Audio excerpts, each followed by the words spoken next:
পুরনো বাড়ির সিঁড়ির একটা আলাদা গন্ধ থাকে। কাঠের গন্ধের সঙ্গে বছরের পর বছর জমে থাকে ধুলো। বহু বছর সূর্যের আলো না লাগায় সিঁড়ির প্রতি বাঁকে পরিবেশ একেবারে স্যাঁতস্যাঁতে হয়ে থাকে। উত্তর কলকাতার বাগবাজারের 3তলা বাড়িটা ঠিক সেরকমই। উঁচু খিলানওয়ালা দরজা, কালো হয়ে যাওয়া লোহার গ্রিল, আর মাঝখানে সরু পাক খাওয়া সিঁড়ি, যেটা নিচের অন্ধকার উঠোন থেকে উঠে গেছে সোজা ছাদ পর্যন্ত। ঋদ্ধি অবশ্য বাড়িটা নিয়েছিল সস্তা বলে। কল সেন্টারে নাইট শিফটে কাজ করে খুব বেশি একটা আয়ও হয় না ঋদ্ধির। তবে একা মানুষ বলে সেরকম চিন্তা নেই ওর। ভাড়া বাড়িটার নিচের তলায় সবকটা ঘরে পুরনো ভাড়াটে রয়েছে। যেদিন ঋদ্ধি প্রথম মালপত্র নিয়ে এলো, নিচের তলার লোকজন দরজার আড়াল থেকে তাকিয়েছিল তার দিকে। প্রত্যেকের চোখে একটা অপরিচিত মাপা হিসেবি দৃষ্টি। বাড়ির মালিক বিশুবাবু তখন পাশেই দাঁড়িয়ে হেসে বলেছিলেন,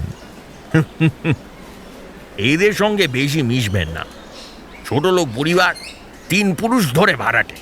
এখন তোলাও যায় না, আবার কোনো কিছু বলাও যায় না, যেন নিজেদের বাড়ি ভেবে বসেছে। কথাগুলো বলার সময় তার চোখে একটা চাপা বিরক্তি ছিল, যেন এই মানুষগুলো বাড়ির দেওয়ালে জমে থাকা শ্যাওলার মতো। একবার আষ্টে পৃষ্ঠে যখন ধরেছে, এর থেকে আর মুক্তি নেই।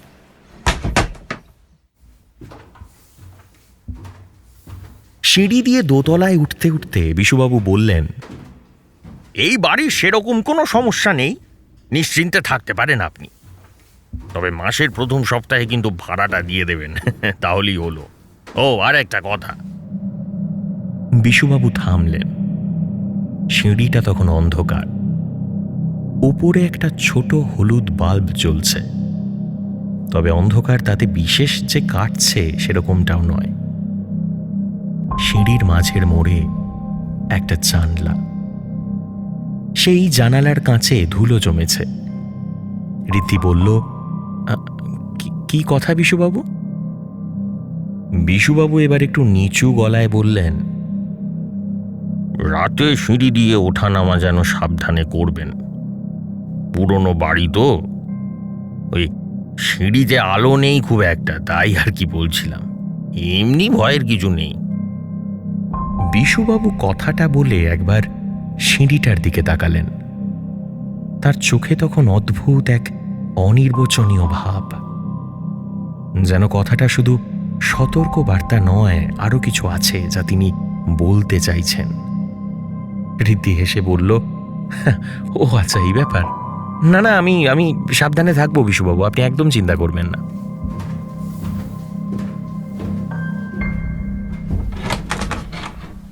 তারপর দুজনে দোতলার ছোট ঘরটা খুলে দেখল। ঘরটা বেশ বড়। একপাশে লম্বা একটা জানালা, কিন্তু কাঁচ এত মলিন যে বাইরের আলো ঠিকমতো ঢোকে না। দেওয়ালের রং একেবারে খসে গেছে, কোথাও কোথাও লেগে রয়েছে স্যাঁতস্যাঁতে ড্যাম্পের দাগ। ঘরে ঢুকে বিশুবাবু আলো আর ফ্যান চালিয়ে দিয়েছিল। একটা পুরনো সিলিং ফ্যান ঘটাং ঘটাং শব্দ করে খুব ধীরে ধীরে ঘুরতে শুরু করল। ঘরটা খুব একটা আহামরি না হলেও ঋদ্ধি এতেই খুশি।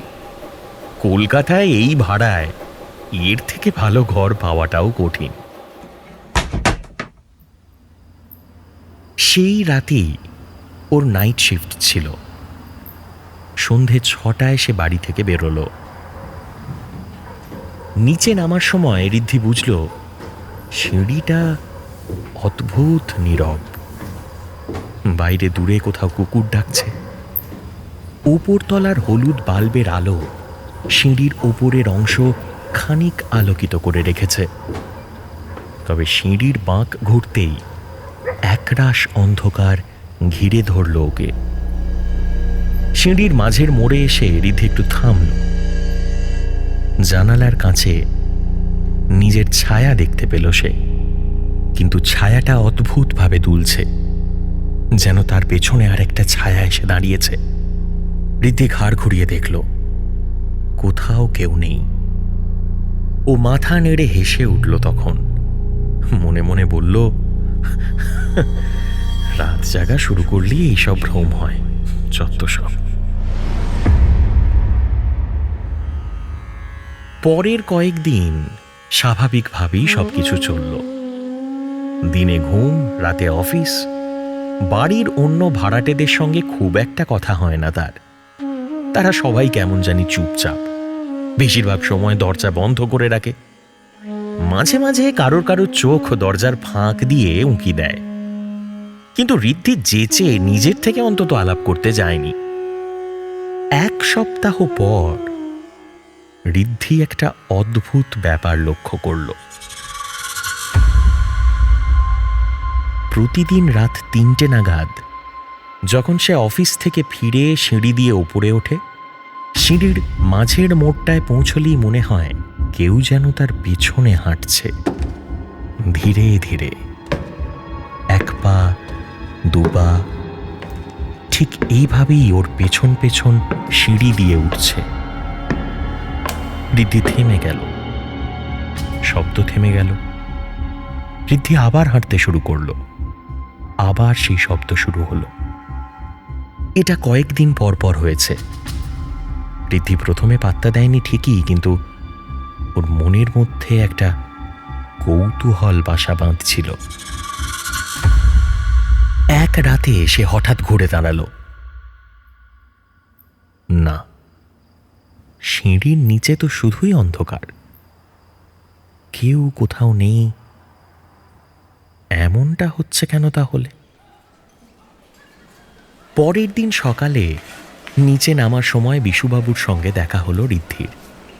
বিশুবাবু একগাল হেসে জিজ্ঞাসা করলেন, কি হে, কোনো সমস্যা হচ্ছে না তো?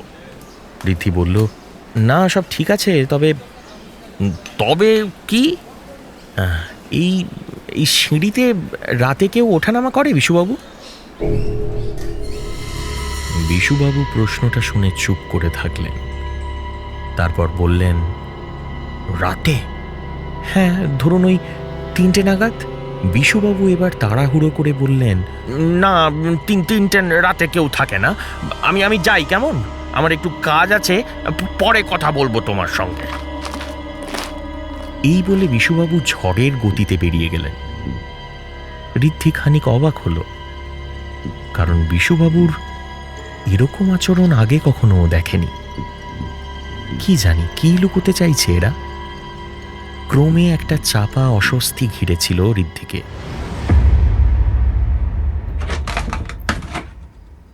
সেদিন রাতে অফিস থেকে ফিরতে একটু লেট হয়েছিল। সিঁড়ি দিয়ে উঠতে উঠতে সে মোবাইলে টর্চ জ্বালালো। হলুদ বাল্বটা আজকে নিভে গেছে, কেন কেউ তা জানে না। তার জন্যই যেন এখানে অন্ধকারটা আরো ঘন। মাঝের মোড়ে এসে আবার থামল ঋদ্ধি, কারণ সে স্পষ্ট শুনতে পেল নিচে কেউ একজন হাঁটছে। শুধু হাঁটছে না, ধীরে ধীরে সিঁড়ি বেয়ে ওপরে উঠছে। ঘাড় ঘোরাতেই দেখতে পেল একটা অবয়ব সিঁড়ির শেষ প্রান্তে এসে দাঁড়িয়েছে। ঋদ্ধি মোবাইলে টর্চ ঘোরাতেই হাতে খুব জোরে একটা ধাক্কা লাগলো তার। মোবাইলটা হাত থেকে পড়ে গেল। জমাট অন্ধকার ঘিরে ধরেছে ততক্ষণ ওকে। আবার ঋদ্ধির এবার ভয় লাগছে। চোর ডাকাত নয় তো? ও চিৎকার করে সবাইকে ডাকতে গিয়ে অনুভব করলো ওর গলা দিয়ে তখন আওয়াজ বেরোচ্ছে না। একটা চাপা দম বন্ধ করা ভয় বাসা বেঁধেছে ওর শরীরে। ওর পা কাঁপছে। কোনো মতে সিঁড়ির রেলিং ধরে অবয়বকে উদ্দেশ্য করে জিজ্ঞাসা করল, কে ওখানে? অন্ধকারের মধ্যেও ঋদ্ধি বুঝতে পারল সিঁড়ি দিয়ে উঠে সে এবার অনেকটা কাছে চলে এসেছে। মাঝের মোড়টা পেরিয়ে ঋদ্ধির সামনে এসে দাঁড়ালো অবয়বটা। একটা পচা দুর্গন্ধ ছেয়ে গেল চারপাশ। অন্ধকারের মধ্যে খানিক আন্দাজ করতে পারল একজন মেয়ে মানুষ এসে দাঁড়িয়েছে তার সামনে, তবে মুখ স্পষ্ট বোঝা যাচ্ছে না। ঋদ্ধি কিছু বলার আগেই একটা শীতল গলার স্বর ভেসে এলো তার দিকে। নতুন ভাড়াটে? ঋদ্ধির এবার ভয় লাগছে, ও উত্তর দিতে পারল না। অবয়বটা মৃদু হেসে এবার বলল, সরে যা, এখান থেকে সরে যা। বলা মাত্র ঋদ্ধি প্রচণ্ড জোরে একটা ধাক্কা অনুভব করল, আরো মুখ থুবড়ে পড়ল সিঁড়ির ওপরে। নিচের ভাড়াটেদের ঘরের দরজা খোলার শব্দ শোনা গেল। অন্ধকারের মধ্যে একে একে সব ভাড়াটেরা বাইরে বেরিয়ে এসেছে। ঋদ্ধির চোখ ততক্ষণে ঝাপসা হয়ে যাচ্ছিল। ঠিক তখনই সিঁড়ির ওপরের হলুদ আলোটা আবার জ্বলে উঠল, আর ওপর থেকে একটা মুখ উঁকি দিল। বিশুবাবু এসে দাঁড়ালো তখন। ঋদ্ধি তখনও সিঁড়ির ওপরে বসে, আর অবয়বটা ধীরে ধীরে উঠছে ওপরের দিকে। সিঁড়ির ওপরে বিশুবাবু প্রথমে দেখতেই পায়নি, তাই হাঁক দিয়ে ডাকলো, কে ওখানে? এটা কিসের শব্দ হলো? কিন্তু বিশুবাবুর কথা শেষ হওয়ার আগেই অবয়বটা সিঁড়ির বাঁক ঘুরে দাঁড়িয়েছে। হলুদ আলো জ্বলে ওঠায় খানিক অন্ধকারও কেটেছে তখন, আর সেই আলোতেই ঋদ্ধি দেখল বিশুবাবুর চোখ চড়ক গাছ। অবয়বটা ধীরে ধীরে বিশুবাবুর দিকে এগিয়ে যাচ্ছে। সেই শীতল কণ্ঠস্বরে বলে উঠল, চিনতে পারছেন না? মনে পড়ছে না? চিনতে পারছেন না?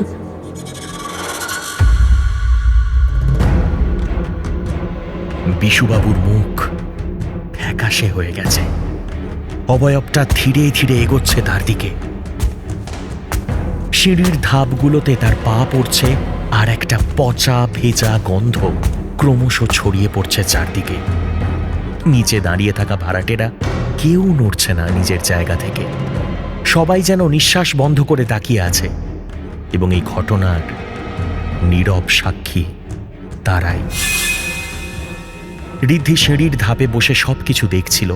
তার মাথা ঘুরতে শুরু করেছে তখন, চোখ ঝাপসা হয়ে আসছে, তবু সেই দৃশ্য থেকে চোখ সরাতে পারছে না ঋদ্ধি। অবয়বটা এবার পুরোপুরি আলোয় এসে দাঁড়ালো। চুলে মুখ ঢেকে আছে তার, কিন্তু কপালের একপাশে কালচে জমাট দাগ দেখা যাচ্ছে, যেন বহুদিন আগে ফেটে যাওয়া কোনো এক ক্ষত। শরীরটা অদ্ভুতভাবে কাত হয়ে যাচ্ছে তার। মেয়েটা এবার মাথা কাত করে বলে উঠল, চিনতে পারছেন না? মনে পড়ছে না? এই সিঁড়ির মাঝের মোড়ে, ওই যে ওইখানে। সে ধীরে ধীরে হাত তুলে দেখালো। সিঁড়ির যেই জায়গাটা সে দেখালো সেখানেই ঋদ্ধি কিছুক্ষণ আগে দাঁড়িয়েছিল। তারপর সেই অবয়ব বলল, ওখানেই তো পড়েছিলাম আমি। মাথা ফেটে রক্তে ভেসে গেছিল সব। নিচে দাঁড়ানো ভাড়াটেদের মধ্যে এবার একটা চাপা গুঞ্জন শোনা গেল। বিশুবাবু হঠাৎ কাঁপা গলায় বললেন, না না না না, তুমি তুমি তুমি তো দুর্ঘটনায় পড়েছিলে। হ্যাঁ, তুমি তো দুর্ঘটনায় মারা গেছিলে। হ্যাঁ।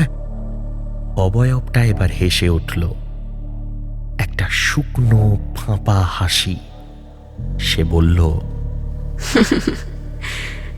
দুর্ঘটনা? আবার এক ধাপ এগিয়ে গেল সে। তারপর বলল, মনে নেই সেদিন রাতে আপনি বলেছিলেন এই বাড়িতে ছোট লোকের মেয়ের জায়গা নেই? বিশুবাবু হঠাৎ এক ধাপ পিছিয়ে গেলেন। তার পা সিঁড়ির শেষ ধাপের কিনারায় এসে ঠেকেছে। মেয়েটা এবার খুব ধীরে মুখটা তুলল। চুলগুলো সরে গেল তার মুখের সামনে থেকে, আর ওই হলুদ বাল্বের আলোয় তখন মুখটা স্পষ্ট দেখা গেল। মেয়েটা ফিসফিস করে বলল, আপনি বলেছিলেন চলে যা, না হলে নিজেই ফেলে দেব। এক মুহূর্ত নীরবতা। তারপর সে খুব শান্ত গলায় বলল, আজ আমি এসেছি আপনাকে মনে করিয়ে দিতে। বিশুবাবু হঠাৎ চিৎকার করে উঠলেন, দূর হও, দূর হও আমার এখান থেকে। তিনি হাত তুলে যেন অবয়বটাকে ঠেলে সরাতে গেলেন, কিন্তু তার হাতটা যেন হাওয়ার ভেতর দিয়ে চলে গেল। ঠিক সেই মুহূর্তে মেয়েটা খুব ধীরে তার হাত তুলল আর হালকা করে বিশুবাবুর বুকের ওপর ঠেলে দিল তার ওই আঙুল। বিশুবাবুর শরীর হঠাৎ ভারসাম্য হারালো। তার চোখে তখন নিখাদ আতঙ্ক। 1 সেকেন্ড, 2 সেকেন্ড, 3 সেকেন্ড, তারপর বিশুবাবু সিঁড়ি দিয়ে গড়িয়ে পড়তে লাগলেন। ধাপের পর ধাপ তার শরীর আছড়ে পড়ছে। শেষে সিঁড়ির নিচের অন্ধকার উঠোনে গিয়ে নিথর হয়ে পড়ে থাকল বিশুবাবু। সবাই স্থির হয়ে দাঁড়িয়ে, কারোর মুখে টুঁ শব্দটাও নেই। ঋদ্ধি কাঁপতে কাঁপতে ওপরের দিকে তাকালো। সিঁড়ির মাথায় আর কেউ নেই তখন, একমাত্র হলুদ বাল্বটা নিঃশব্দে জ্বলছে। ভাড়াটেরা বিশুবাবুর দেহের পাশে জড়ো হলো। সবার মুখেই যেন এক প্রশান্তির হাসি। ঋদ্ধির চোখ বন্ধ হয়ে আসছে তখন। সিঁড়ির কোণে ধাক্কা লেগে মাথা থেকে রক্ত পড়ছে। ভাড়াটেদের চাপা গুঞ্জন শোনা গেল, যাক, বুড়োটা মরল তাহলে, হ্যাঁ? কিন্তু ওই ছেলেটার কি হবে? এই কথা বলে ভাড়াটেরা সিঁড়ির ওপরের দিকে তাকালো। যেখানে ঋদ্ধি বসে আছে সেখানে। ঋদ্ধি জ্ঞান হারাচ্ছে। সবকিছু ঝাপসা হয়ে আসছে ততক্ষণে, সব ঝাপসা।